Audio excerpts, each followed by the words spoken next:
Bonjour à tous, je suis avec Pascal Nataf et Paul Graland-Mongrain qui vont vous présenter leurs points étapes sur le projet Comparaison des écosystèmes vidéoludiques entre Lyon et Montréal.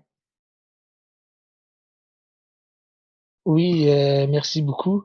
Pour moi, rapidement, pour me présenter, je m'appelle Pascal Nataf. J'enseigne le développement de jeux vidéo à l'Université de Montréal. J'enseigne également dans d'autres écoles. J'ai fondé un studio de jeux vidéo qui s'appelle Affordance Studio, qui se spécialise dans tout ce qui est les serious games. Et puis, j'ai aussi cofondé la Guilde du jeu vidéo, qui est une coopérative de développeurs de jeux vidéo qui regroupe environ 300 studios de jeux au Québec, beaucoup à Montréal, dans la ville de Québec, mais un peu partout sur le territoire.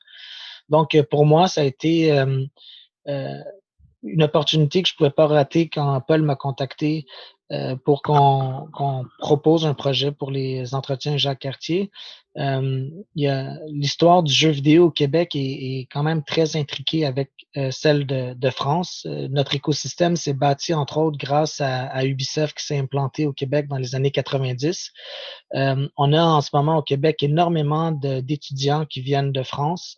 Et puis, même dans notre entreprise, à Fordance, sur une entreprise d'environ une trentaine de personnes, on a environ 25 des employés qui sont d'origine française, qui sont soit passés par le système scolaire français avec une année d'échange au Québec ou qui sont directement venus de France déjà formés. Donc, quand Paul m'a proposé de discuter la comparaison entre les écosystèmes, c'était quelque chose de super intéressant pour moi, de parler de notre écosystème québécois, mais aussi d'en apprendre plus en même temps sur l'écosystème français. Puis on va voir même, il y a des retombées super importantes dont je parlerai un peu plus tard dans cet entretien. Moi, pour me présenter aussi, je suis Paul Graland-Mongrain. À la base, j'ai plutôt une formation scientifique. J'ai fait de la physique. J'ai fait un doctorat en physique médicale à Lyon. Et ensuite, je suis parti à l'Université de Montréal pour faire encore des recherches en physique médicale. Donc ça, c'était entre 2014 et 2018.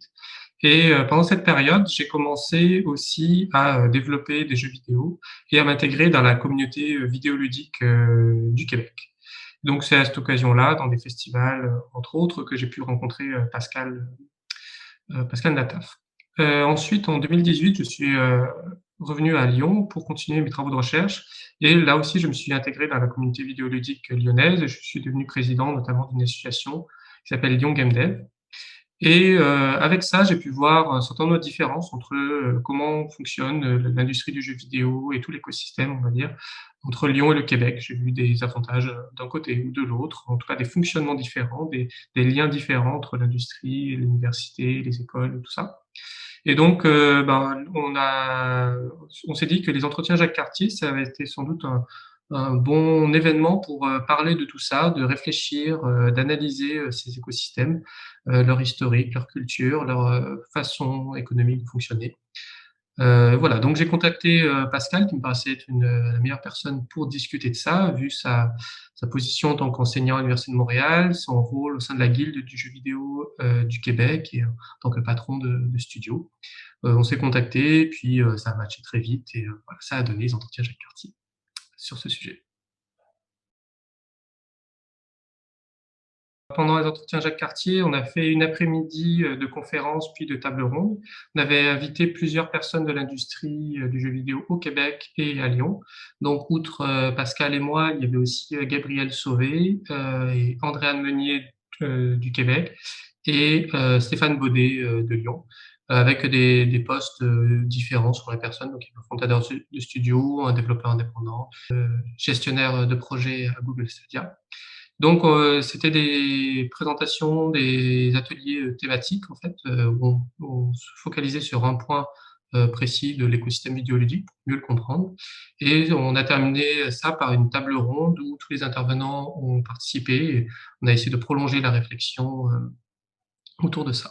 Par la suite, après cet événement, on a gardé le contact pour un certain nombre de personnes et notamment, j'ai personnellement organisé un festival qui s'appelle La science entre en jeu, où on parle de science et jeux vidéo. Et là, il y a plusieurs personnes qui étaient là pendant les entretiens Jacques Cartier avec qui j'avais pris contact, qui ont intervenu. Donc, par exemple, Gabriel Sauvé qui était venu faire du mentorat, ou un membre de l'équipe de Pascal Nataf qui est venu parler un peu de leur studio lors du colloque sur la science entre en jeu.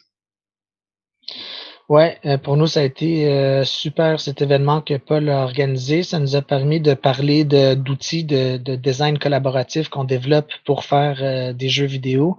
Et puis ça nous a permis, entre autres, de poursuivre la discussion après le colloque avec Chloé Vigneault, qui est une doctorante de l'École polytechnique en France, qui s'intéresse beaucoup au sujet des jeux vidéo éducatifs. Donc, on a un projet sur lequel on risque de collaborer pour la rentrée en septembre. Donc, les entretiens Jacques Cartier, ça a été vraiment une opportunité de réseautage pour nous, d'en apprendre beaucoup plus sur l'écosystème français, puis de tisser des liens. La COVID-19 a eu un impact, je pense, mondial majeur à bien des égards. Évidemment, pour nous, ça a impacté notre partenariat parce que malheureusement, on espérait vraiment pouvoir venir vous rendre visite en France. On avait hâte d'aller voir les studios à Lyon. On avait hâte de faire un peu le tour. Pour nous, ça avait été on est souvent venu en France, mais on n'a jamais eu l'opportunité vraiment de visiter Lyon, accompagné par des Lyonnais. Donc, ça, c'est déjà un impact. Un autre impact qu'on a eu, on l'a vécu évidemment à l'université avec les cours qui se sont donnés en ligne. Je pense que ça a été une année, je pense, éprouvante pour les étudiants à l'université, puis aussi pour notre studio de jeu à Fort-Dance. On a également été subi les coups de la pandémie. Entre autres, on a certains de nos employés qui ont décidé de rentrer en France pour être plus proches de leur famille pendant la pandémie. Puis le fait qu'on a eu les entretiens Jacques Cartier juste pendant que tout ça se passait, le fait qu'on a découvert un écosystème riche à Lyon, ça nous a permis de continuer la discussion avec Julien de Business in France, puis se rendre compte qu'il y avait vraiment des opportunités intéressantes. Donc, on est en train de finaliser un dossier pour ouvrir une première filiale de jeux vidéo en France. Et puis, on considère vraiment Lyon comme une ville dans laquelle on pourrait s'établir. Donc, COVID a eu beaucoup d'impacts, des impacts immédiatement, mais des impacts qui risquent aussi de se prolonger dans les prochaines années. Alors, si je dois parler de l'association Lyon Game Dev, dont je suis président, à la base, l'association Lyon Game Dev, c'est une association où on rencontre des professionnels mensuellement dans un bar lyonnais. Évidemment, ça a été impacté par la crise sanitaire. Donc, on s'est formé aux outils en ligne pour essayer de continuer les rencontres régulièrement avec des outils en ligne. Alors, au début, on a fait très simple sur Discord ou sur YouTube. Et petit à petit, on a découvert des nouveaux outils. Puis maintenant, le festival, notamment la Science entre en jeu qu'on a organisé, c'est passé entièrement en ligne sur une plateforme qu'on a découvert qui s'appelle Gathertown, qui est très ludique en fait et facilite les échanges. Et donc, c'est via la pandémie, on s'est formé à tout ça. Donc, et ça nous a permis aussi de toucher des personnes qui ne sont pas uniquement à Lyon, mais partout en France et voire pour certains en Belgique et jusqu'au Québec.